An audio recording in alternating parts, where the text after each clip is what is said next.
Hi, I'm Chris Boudreaux. I'm the Operations Systems Coordinator at Conway Corporation, and this is how I work.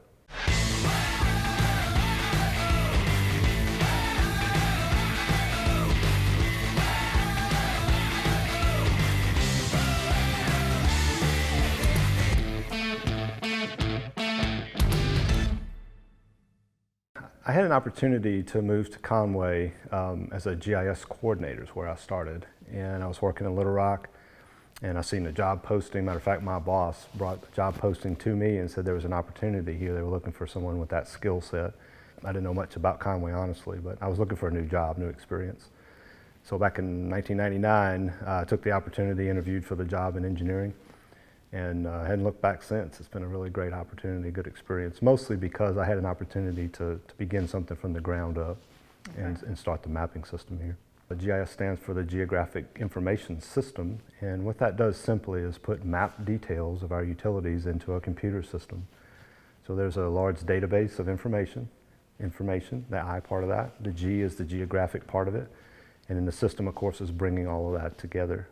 So what we can do now is once the system is gathered into the computer system, we can support that out through our electric usage, water, sewer, and cable designers and staff in the field.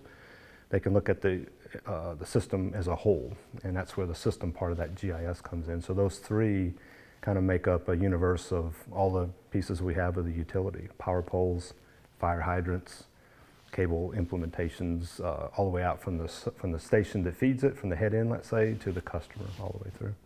Once we did the original inventory, if you will, of this different four systems, it absolutely continues to expand, to grow. A big part of our job is maintenance. So what we do have in the system has to be maintained for changes. Pipe size changes, wires changing, all of those things that have to happen. End of life of any of those features all come through our team, and they have to update the digital maps. And that was one of the biggest, I think, one of the biggest advantages of having this in the digital system was it's very difficult we can make changes in an engineering piece of paper, but it was difficult to get that distributed back out. Most of the time, by the time the book got updated, we had already made another set of changes. And I was involved in early parts of that, where we would actually develop map systems, book systems that would replace the old map systems with our data, but we couldn't keep up with it. It was impossible to do. So if you kind of fast forward that 10 years from my beginning, in the early 2000s, we began to look at mobility, getting things on iPads and those kind of things. So that's another major thing that we did. They started out with tough laptops, tough books, and that was the first iteration prior to an iPad coming on board. But you're exactly right. That is one of the benefits, and it's all wireless. The updates come at night generally when they're off duty. As soon as they fire their machine back up, any updates that have to be synced to the device are just kind of automatically brought in.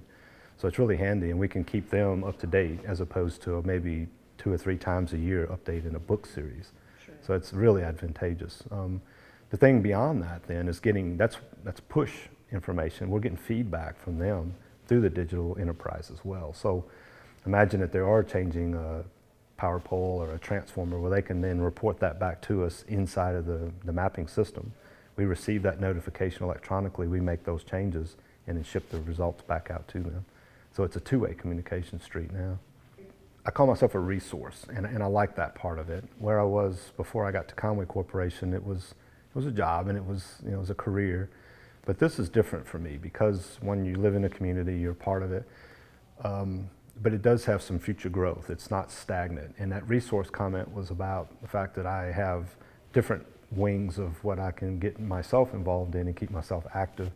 And I enjoy the idea that it's being utilized. This could be just a mapping system that just stores information.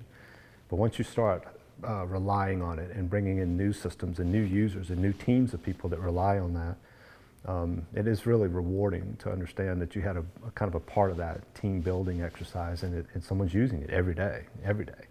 It's a little stressful when someone needs it and there may be some problem with it. Of course, that goes with the territory, but the overall is really, really rewarding. I told someone a long time ago, when I first knew that we were a hit is when I'd walk down the halls of engineering and every computer screen had our maps system on it. And that meant everything to me. It meant that people could use it. They relied on it and they trusted it to be good. So we took that on our shoulders to say, well, we're going to improve it, and constantly we're going to work on techniques to make sure that that stays that way, that people don't ever just say, well, we don't need it or whatever. So that was, I think to me, that was the most rewarding thing. And that came pretty quick. It wasn't the latest things. It was some of those days when I didn't know how this was going to go. I wasn't sure. It's expensive what we do, and it takes a lot of time and effort. And it was years before a really good reward came out of it. So recognizing first the engineering staff could use it before there was any way to get it out into the field. Those early days is what set everything up so that we can then have what we have today.